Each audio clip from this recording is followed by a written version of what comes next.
Welcome back to The Explainer. Today, we're diving into the absolute nuts and bolts of macroeconomics. We're going to look at this through a pretty fascinating lens, the idea of the government as the overarching parent of our nation's economy.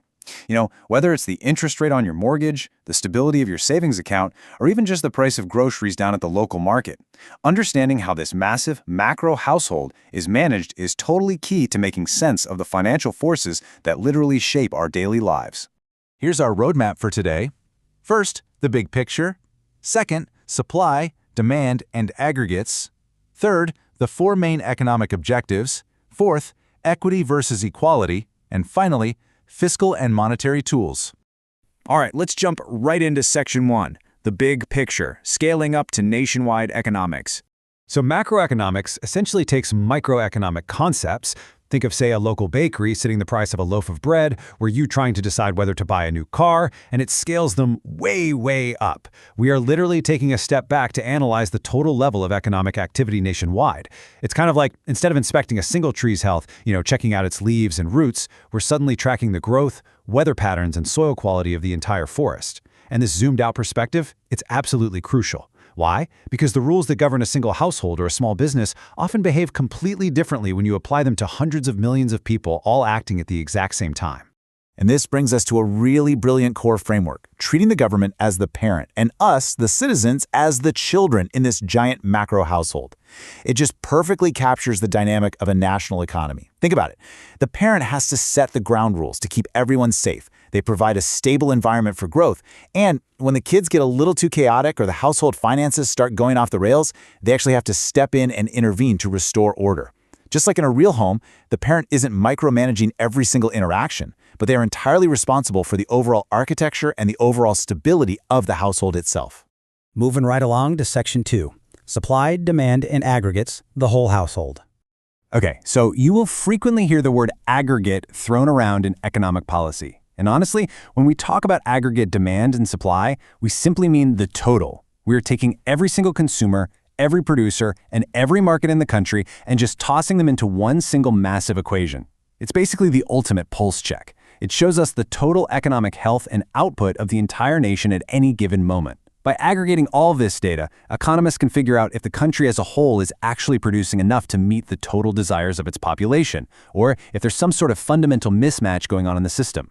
Which leads us perfectly into Section 3, four main economic objectives, the parenting goals.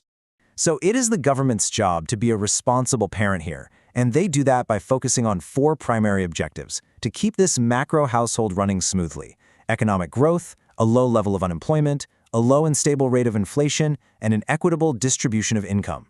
Now, here's the catch. These goals, they constantly conflict with one another. It's this highly sensitive, never-ending balancing act. Pulling one lever to fix a specific issue might just accidentally derail something completely different. So let's actually break down the specific targets they aim for with those first three. First up, governments typically aim for an unemployment rate hovering around 5%. They work really hard to minimize layoffs and remove structural barriers so that people who want jobs can actually get them. But wait a second, why isn't the goal 0%? Well, because an economy at absolute zero unemployment is actually a massive red flag. In a healthy, dynamic market, people are always quitting to start new businesses, right? They're transitioning between roles, or they're graduating from school and looking for their first real gig. A baseline of around 5% gives the whole economy some much-needed breathing room.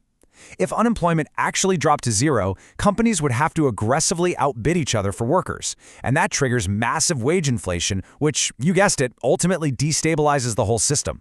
Next, they target a 2% inflation rate. Now, inflation is just the persistent increase in the average prices of all goods. Keeping this at a slow, predictable 2% is pretty much the sweet spot. It stops prices from spiraling totally out of control, which would instantly wipe out the purchasing power of your savings, but it's also just high enough to encourage consumers to go out and spend and invest their money today. Think about it. If inflation was at zero, or worse, if prices were actually dropping in deflation, people would just hoard their cash under a mattress. They'd sit around waiting for things to get cheaper tomorrow, and that would grind the entire economy to an absolute screeching halt. Finally, they aim for 2% economic growth. This means they want to consistently increase the real value of all economic activity, year over year. But here is where our parent faces a major trade-off. A booming, rapidly growing economy naturally creates upward inflationary pressure. When everyone has jobs and everyone is spending money, demand outpaces supply, and well, prices go up. If growth runs too hot, prices skyrocket. So the government has to carefully balance the household so we consistently get richer and produce more value without making literally everything unaffordable in the process. Let's explore that tension a bit further in Section 4. Equity versus equality, the economics of inequality. We have to face a pretty harsh reality when it comes to free market economies. A rising tide does not automatically lift all boats. Just because the aggregate economy is growing by 2%, that doesn't mean every single citizen's income is rising by 2%. Wealth distribution is often deeply, deeply unequal. It's driven by incredibly complex factors, everything from technological shifts to education gaps to globalized trade. So while total growth is absolutely essential for a nation to thrive on the global stage, it doesn't guarantee fairness on an individual level. Some sectors might experience massive windfalls, while others, they just get left completely behind.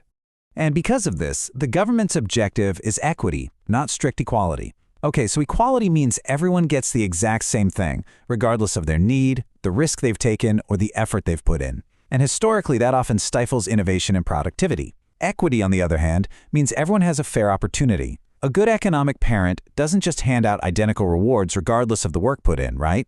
Instead, they provide public education, infrastructure, and safety nets to create a level playing field. They want to ensure every kid has the tools they need to succeed on their own. The goal is to make sure hard work is rewarded, but also that nobody falls completely through the cracks just because of circumstances completely outside of their control. So how in the world is all this managed? That brings us to our final section, Section 5, Fiscal and Monetary Tools, Pulling the Levers. When it comes down to it, the government basically has two broad directions it can take. They use expansionary tools to pump life into the economy when things are feeling sluggish. Think of things like stimulus checks, increased government spending, or tax cuts during a recession. They do this to give the household a much-needed boost and encourage people to get out there and buy things. Conversely, they use contractionary tools, like pulling money out of the system or raising taxes when the economy is overheating. When everyone is spending way too fast and demand outstrips supply. They literally have to artificially cool things down to prevent runaway inflation. And this grand management relies on two primary mechanisms.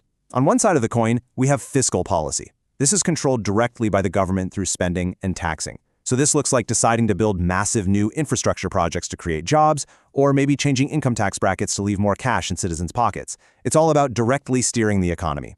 On the flip side, we have monetary policy, which is controlled completely independently by the central bank. They're the ones pulling the levers on interest rates and the money supply. They essentially decide how expensive it is for you to borrow money for a house or for a business to expand. By coordinating these fiscal and monetary tools, the central authorities are trying to perfectly manipulate the conditions to maintain that super delicate balance of steady growth, high employment, and stable prices. As we wrap up our look into the macroeconomic household today, I want to leave you with a rather provocative question to chew on. Can any central authority ever truly be the perfect parent? Or will the natural chaotic forces of millions of individuals operating in a free market always end up outpacing the levers of fiscal and monetary policy? Honestly, it is the ultimate puzzle of macroeconomics, trying to balance human ambition with systemic stability. Thank you so much for joining me on this explainer today. Keep questioning.